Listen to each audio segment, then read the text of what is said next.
DJI recently came out with a proposed solution to the FAA remote ID proposal called Drone to Phone. It's better, but got that coming up next.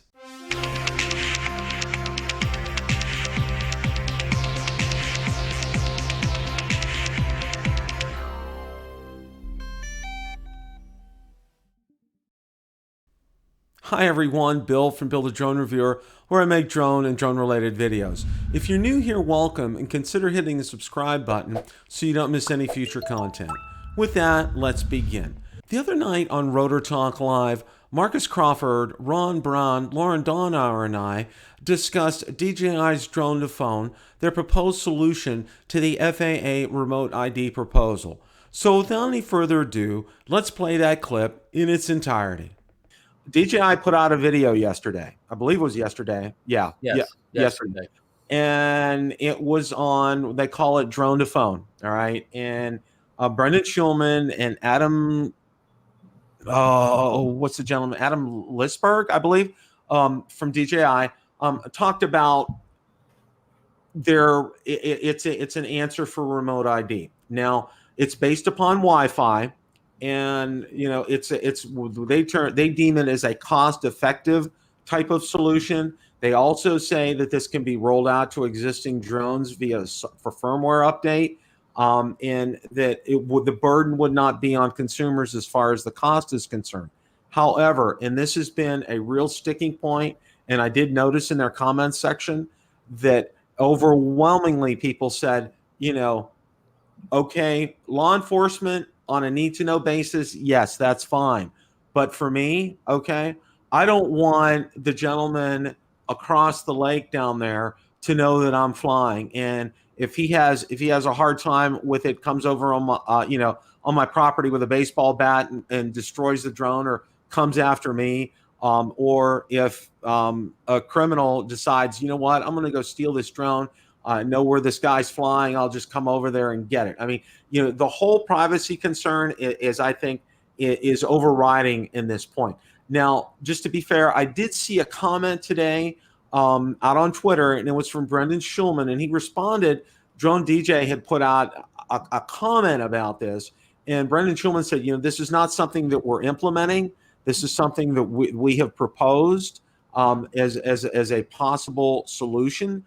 Because the solution that the FAA has out there, and I think we're all in agreement, it's totally, number one, it's off the charts. Okay, the burden is on the consumer, on us, all right, the hobbyist pilots. Okay, it inconveniences everybody.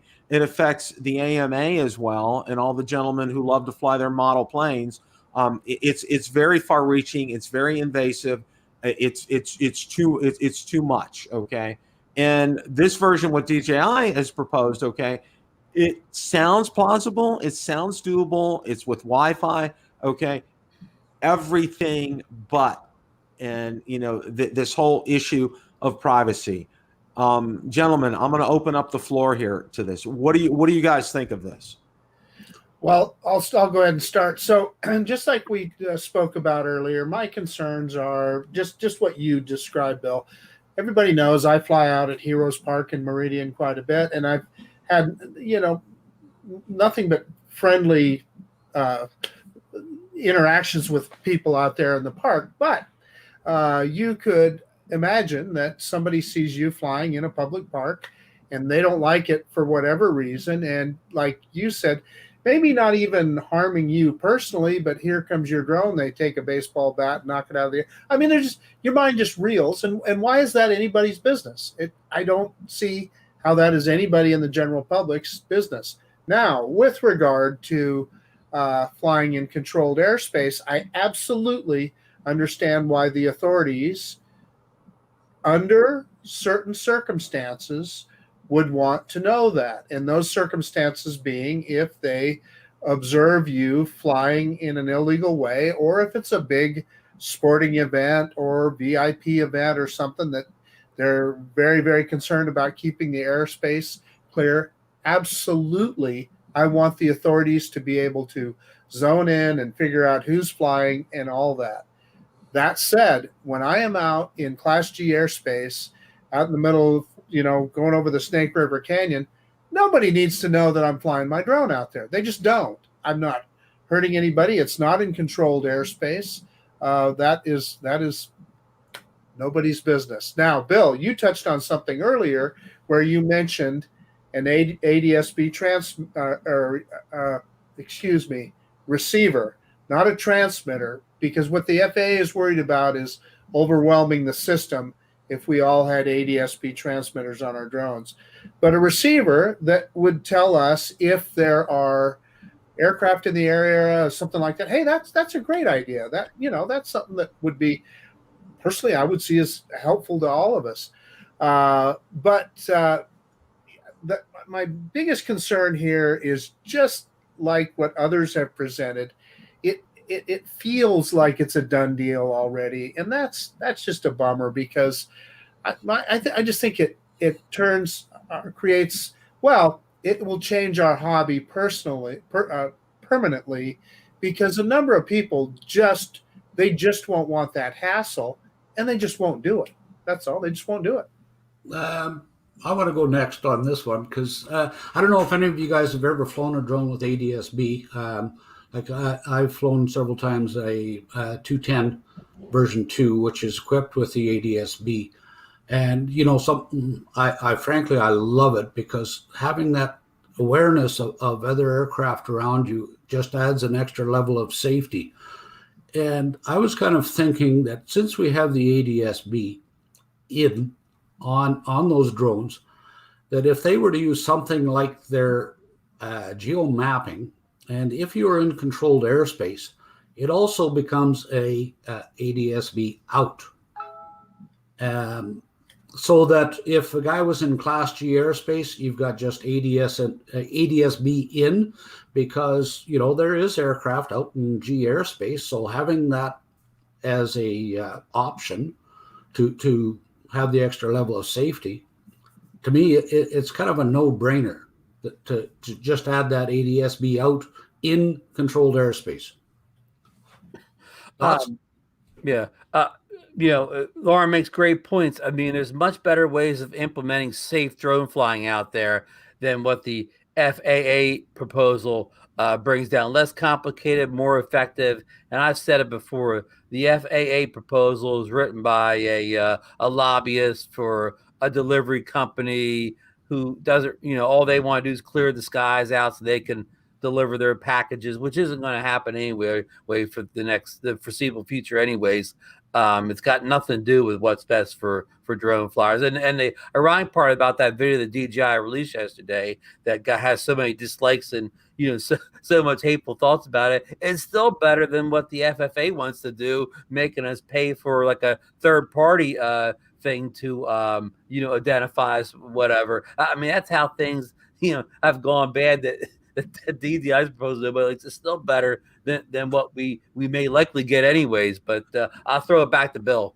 Yeah, I was. That's spot on, Ron. Well, it's like okay, on this hand, it's the FAA and just with the piece of trash that they handed us, and then there's what DJI hands us, which it's about what I'll say 75% there. Okay, and I have to say this. I did see. Lauren has a great point, because I did see ADSB on a 210, and I did see how effective it was. I mean, to know where planes are, it was just incredible. And we were flying, we were outside the 5-mile limit of Tampa International, but I was able to see some of those planes, and it was on the screen, and the information was easy to decipher, and it gives you a real awareness when you're out there flying. And I think I mentioned last night, Lauren, to Ron and Marcus, the area behind my house, usually it's not, but lately it's been very crowded with like private aircraft, like the small Cessnas, and coming low. And we have occasionally it's a direct route to an Air Force base over where our house is, and occasionally several times there's been low flying jets that have come over here. So having that awareness and knowing where that is I think is just paramount. So when I write my comments up, and I've kind of got a rough draft I'm going to be including, ADSB in there because I think having something like that would be a godsend for a lot of people. It would make a lot of sense. And also too, I would be willing to pay the extra, $100, $150, $200, if that's what it costs to get this on a drone. I don't think it would cost that much, but I'd be willing to spend that money up front versus this proposal by the FAA and having to get a company, say like Kitty Hawk, get them rich. Okay. Hey, Bill, can I pull a Ron Brown and throw a question at the group? Yes. So Ron does this all the time. Guilty's charged. So the three of you, if you had to fly under those conditions where everybody can see where you're flying, where you're at with your controller and so forth, if this is implemented, how will it affect you personally, drone flying? And I'm going to answer for myself first. And I'm going to tell you that I'm not going to quit flying drones, but it will limit me and it will make me less excited about the hobby. But I'd be interested to hear how it would affect you guys. Well, first of all, Lauren. Go ahead. It'd be very minimal effect to me because, like I say, most of my stuff is way out in Class G airspace, and kind of if you can find me there, go ahead. I might get some squirrels upset, but other than that, I don't think it's going to be a big problem. And I'm kind of like Lauren. I fly mostly Class G, and I guess I won't be flying any more dicey neighborhoods anymore, which I don't hardly do anyway. So I did fly in a dicey neighborhood the other day, but I mostly, most of my flights are down at a beach in a kind of a short community where there's a little crime. And I'm kind of a celebrity down here. Everybody loves my drone videos of the town or whatever. So I don't think I'll get too much hate from people because I'm flying a drone. But I definitely see your point, Marcus.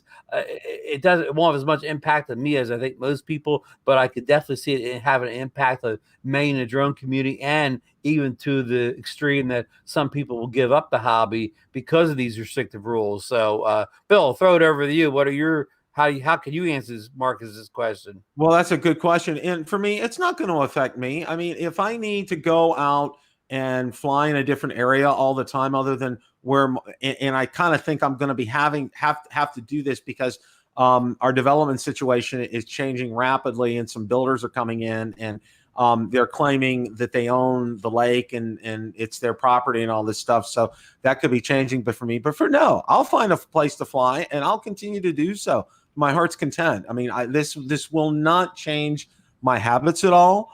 I'm just hopeful. Like I said, I'm hopeful of this measure being implemented to have that ADSB, not the transmit, but the receive part, to where we can see these aircraft. Okay, that we can have knowledge of this. And I'll say this for the general populace, let's say drone pilots, they're 99.99% of us, we're gonna follow the rules. Okay, it's that 1/10 of 1%, like that idiot you probably remember a couple of years ago that flew up on the Space Needle over in Seattle and crashed his drone up there and almost hit some people that were installing fireworks for the 4th or whatever.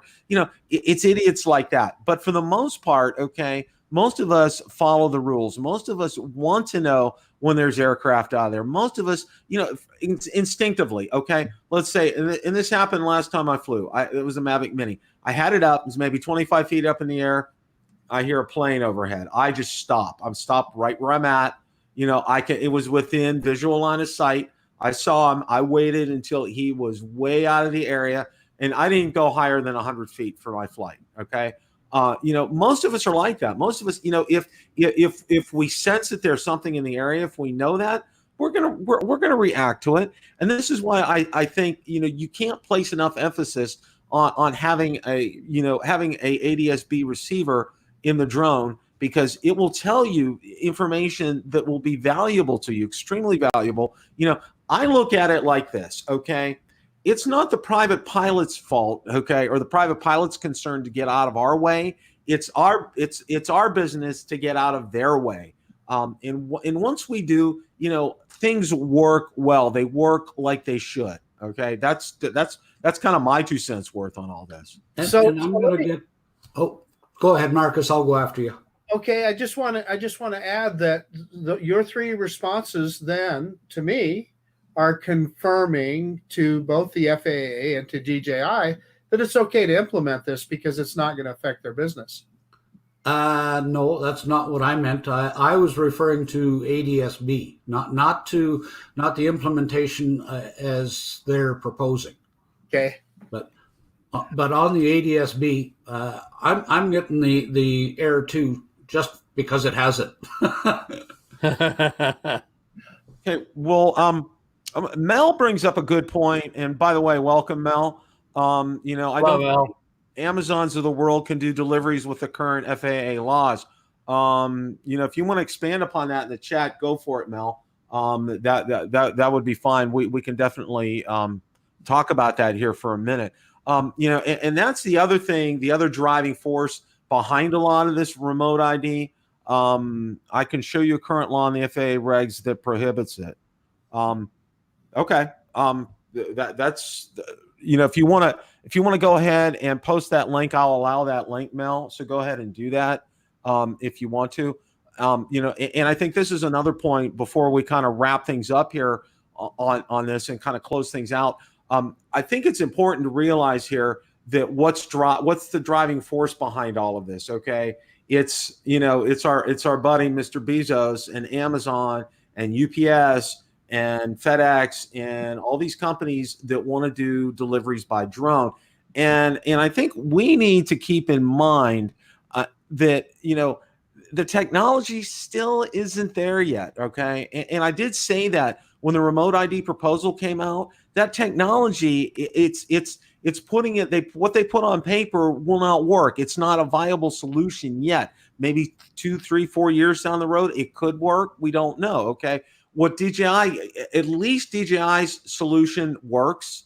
Okay. It's a proposal, for me, without the public knowledge, I'm okay with something like that. But I think, there's a point to be made and a point to be said about big business trying to come in and say, you know what, we want to control the airspace. We want to do deliveries. Okay.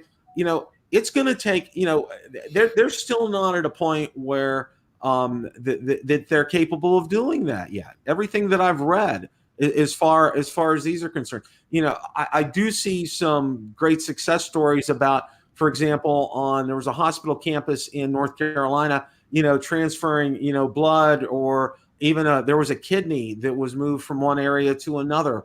So some vital work there, which is fantastic. But there's a lot to go on with this. There's a lot that hasn't been done yet. Okay, and they're not at the point, and they're not ready for this yet. Okay, so why the push for all of this all of a sudden?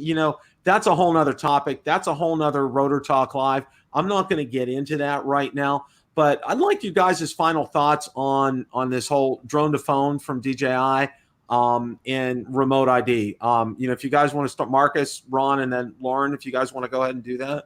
Yeah. So, Bill, I think I made my thoughts on it fairly clear that I don't like it at all. I just don't think there's if it was just the authorities, I could accept it. I still probably wouldn't like it, but I could accept it.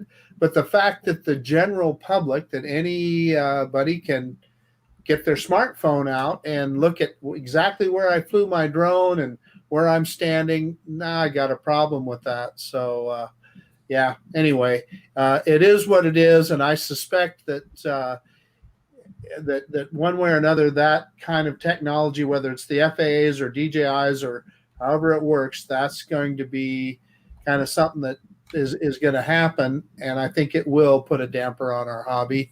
Ron. Thank you, Marcus. Good thoughts. I second everything you said. And Bill, I just want to say that, we talk about these, new proposed FAA rules, and the rules, they mentioned safety, like hundreds of times in there.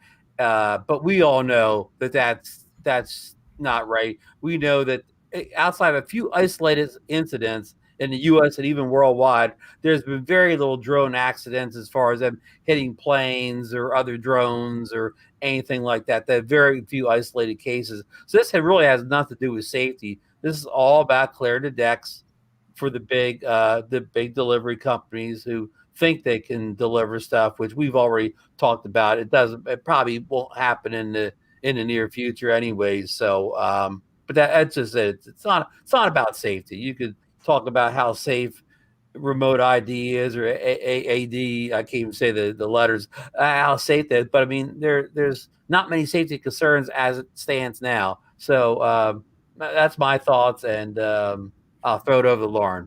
Sure. My basic thoughts are, if it's the information is confidential and sent to the people that need to see it, not to everybody, but needs to see it, and can be done in an economical fashion. And if in fact that they are doing this to bring in the corporate section, I think corporate should be paying the cost, not us, because we've been in the air for years. I don't know about anybody else, but I'm coming up on my 8th year of flying. And for somebody to come in and say, now I've got to pay fees so the corporations can fly, no, not working for me. Well said, Lauren. Yeah, I agree. That was very well said, Lauren. And for me, as far as this is concerned, I number one, I'll start off with what Lauren said. I don't want to be paying for Amazon to rule the airwaves, so to speak, or for UPS to do that. Okay. I don't want to have to do that. Let them do that. If they want to do that, and it's so precious to them, let them pay, number one. And number two, okay, do not put the burden on consumers in any way, shape, or form. All right. I want to be able to go out there. I want to be able to get my smart controller, power that up, power my Mavic 2 Pro up. Next thing I know, I'm up in the air and I'm doing what I love. I want to be able to do that freely. I don't want to have to be encumbered by a lot of things as far as that's concerned. I want to be able to do this without hesitation. I want to be able to do this without my neighbor knowing that I'm taking off again. All right. Or someone who is intent on performing a criminal act, causing me some bodily harm or stealing my property. I don't want that. Okay. I don't want that. Law enforcement. Yes. I fully, I will say, yes, I believe that they do need to know that information, but no one else does. All right. Except for myself and law enforcement. That's fine. And as long as I'm within the laws, which, like I said, 99.9% of us are, it's all good. Question of the day. What do you think of DJI's drone to phone proposed solution? Let me know in the comments section below. Thanks so much for watching, and remember,